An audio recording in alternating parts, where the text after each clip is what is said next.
গরম গরম চা আর সঙ্গে এই খাস্তা নিমকি থাকলে বিকেলবেলার আড্ডাটা বেশ ভালোই জমে যাবে। রাধে কৃষ্ণ বন্ধুরা, আমি টুলটুল আর এই টুলটুলের রান্নাঘরে আপনাদের সবাইকে স্বাগত। আজকে আমি আপনাদেরকে তৈরি করে দেখাবো খাস্তা নিমকি। আর এই নিমকিগুলো একদিন তৈরি করে পুরো মাস জুড়ে খেতে পারবেন। নিমকি তৈরি করার জন্য সবার প্রথম এখানে আমি একটা থালা নিয়ে নিয়েছি। এর মধ্যে এবার চায়ের কাপ মেপে 2 কাপ পরিমাণ ময়দা নিয়ে নেব। 1 চা চামচের 3 ভাগের 1 ভাগ লবণ দিয়ে দেব। 1 চা চামচের 4 ভাগের 1 ভাগ কালো জিরে দিয়ে দেব। আর খুব সামান্য পরিমাণ বেকিং পাউডার দিয়ে দেব। 1 চামচ পরিমাণ ঘি দিয়ে দেব। ঘিটা যদি গলানো হয় তাহলে ঘিয়ের পরিমাণটা আরেকটু বাড়িয়ে দিতে হবে। এবার সমস্ত উপকরণ ভালো করে মিশিয়ে নেব। বন্ধুরা, এখানে ঘিয়ের পরিবর্তে সাদা তেলও ব্যবহার করতে পারেন। ময়দার মধ্যে তেল বা ঘি পারফেক্ট হয়েছে কিনা কি করে বুঝবেন? কিছুক্ষণ মাখার পর এইভাবে হাতে মুঠো করে দেখব। যদি সহজে মুঠো না হয় তাহলে বুঝতে হবে যে ঘিয়ের পরিমাণটা কম হয়েছে। এখানে আমার ঘিয়ের পরিমাণটা কম হয়েছে, তাই এখানে আরও হাফ চামচ পরিমাণ ঘি দিয়ে দিয়েছি। ঘি দিয়ে আবারও ভালো করে মিশিয়ে নিয়েছি। দেখুন, এবার কিন্তু খুব সহজেই মুঠো হয়ে গেছে।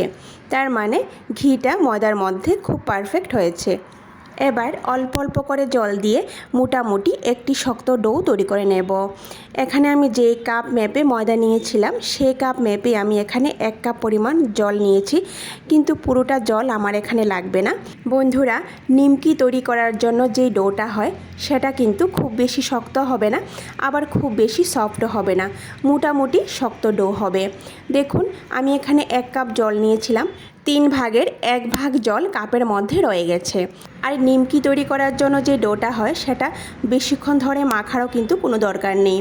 এবার উপরে কিছু ঘি মাখিয়ে 10 মিনিটের জন্য ঢেকে রেখে দেব।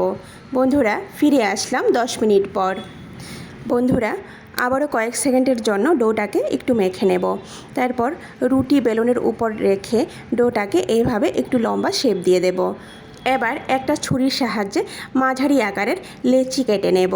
এবার লেচিগুলিকে গোল বলের মতো তৈরি করে নেব।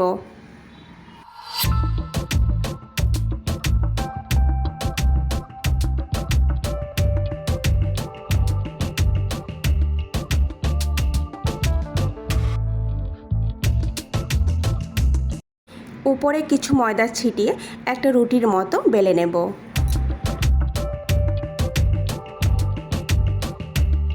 রুটিটা একটু পাতলা করে বেলে নেব। এবার 1 চামচ পরিমাণ তেল পুরো রুটির মধ্যে লাগিয়ে নেব। এইভাবে পুরো রুটির মধ্যে লাগিয়ে নেব। তারপর সামান্য পরিমাণ ময়দা পুরো রুটির উপরে ছড়িয়ে দেব। এবার এইভাবে আমি রুটিটাকে ফোল্ড করে নেব।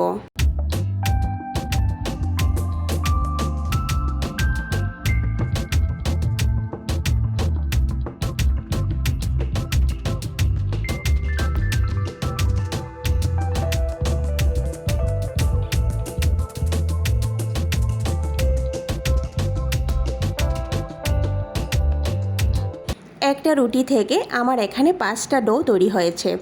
এবার আমি সামান্য পরিমাণ ময়দা ছিটিয়ে দিয়ে খুব পাতলা করে একটা রুটির মতো বেলে নেব।